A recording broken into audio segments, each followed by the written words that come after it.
Baik, ini lanjutan materi dari The Network Planning Process. Next nih. Learning Objectives. Memahami definisi dan ruang lingkup dari network planning proses dalam konteks logistik dan manajemen distribusi. Mengidentifikasi permasalahan umum dalam konfigurasi jaringan network configuration yang berdampak pada efisiensi rate pasok. Next. Learn Objectives mengenali pentingnya perencanaan jaringan yang efektif dalam mendukung kinerja rantai pasok dan kepuasan pelanggan. Mempelajari data-data kunci yang digunakan sebagai input dalam proses perancangan jaringan distribusi dan logistik. Lanjut. Jadi selanjutnya materinya adalah learning objectives. Objectives yang mana learning objectives itu ialah mengeksplorasi faktor yang mempengaruhi keputusan perencanaan jaringan distribusi, termasuk variabilitas permintaan infrastruktur, regulasi, teknologi, dan struktur biaya. Mengkaji studi kasus nyata Indomaret, memahami alur proses atau flowchart perencanaan jaringan dari pengumpulan data hingga implementasi dan monitoring. Nah, pengertiannya yakni network plan. Pengertian pertama yakni network planning. Network planning adalah serangkaian kegiatan sistematis yang dilakukan untuk merancang, mengevaluasi, dan mengoptimalkan jaringan logistik dan distribusi suatu perusahaan. Nah, proses ini mencakup penentuan lokasi fasilitas yang mana itu ada gudang dan pusat distribusi, pemilihan mode transportasi, serta pengaturan aliran barang dari titik asal ke titik tujuan secara efisien. Dalam konteks manajemen logistik dan transportasi, network planning berperan krusial dalam meminimalkan total biaya operasional, meningkatkan kecepatan pengiriman, dan memastikan tingkat layanan yang optimal kepada pelanggan. Dengan perencanaan jaringan yang baik, perusahaan dapat merespon perubahan permintaan pasar secara fleksibel dan strategis. Problem konfigurasi jaringan. Yang pertama, rute tidak efisien yang menyebabkan pemborosan waktu dan bahan bakar. Yang kedua, biaya operasional tinggi mengakibatkan penempatan fasilitas yang tidak optimal. Yang ketiga, tingkat layanan buruk menyebabkan keterlambatan pengiriman dan stok tidak tersedia. Yang keempat, ketidaksesuaian kapasitas gudang dan volume permintaan aktual. Yang kelima, dampak pada kinerja supply chain, penurunan kepuasan pelanggan, dan daya saing bisnis.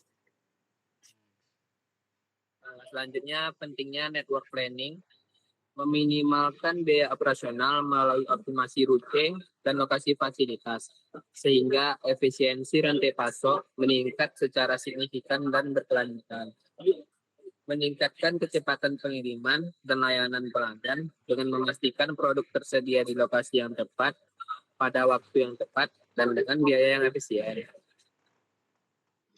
Oke, selanjutnya pentingnya network planning itu memungkinkan operasi logistik yang scalable dan fleksibel, sehingga perusahaan dapat menyesuaikan kapasitas jaringan sesuai dengan perubahan permintaan pasar secara efisien, mendukung pengambilan keputusan strategis untuk ekspansi dan investasi, serta memberikan dasar analitis yang kuat bagi manajemen dalam merencanakan pertumbuhan jaringan distribusi dalam jangka panjang.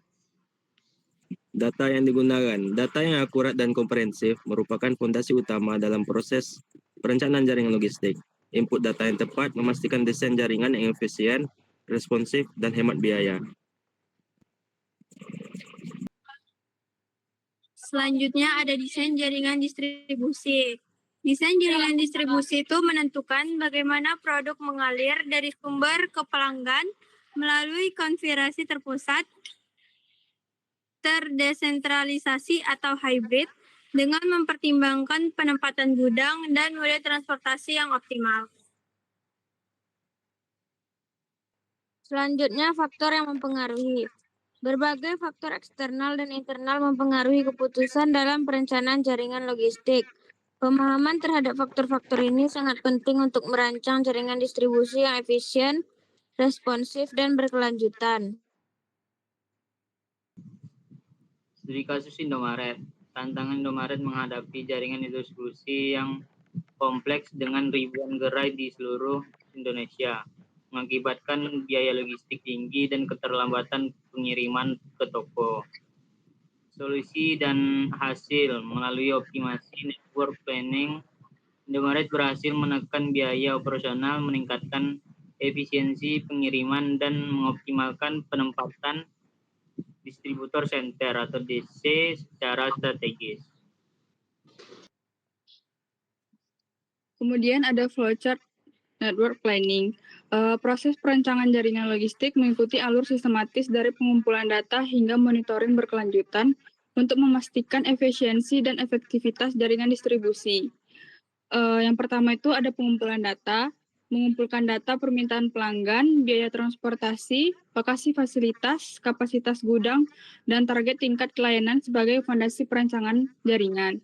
Kemudian ada analisis, yaitu menganalisis data untuk mengidentifikasi pola permintaan, bottleneck jaringan, inefisiensi rute, dan peluang optimasi biaya serta peningkatan layanan.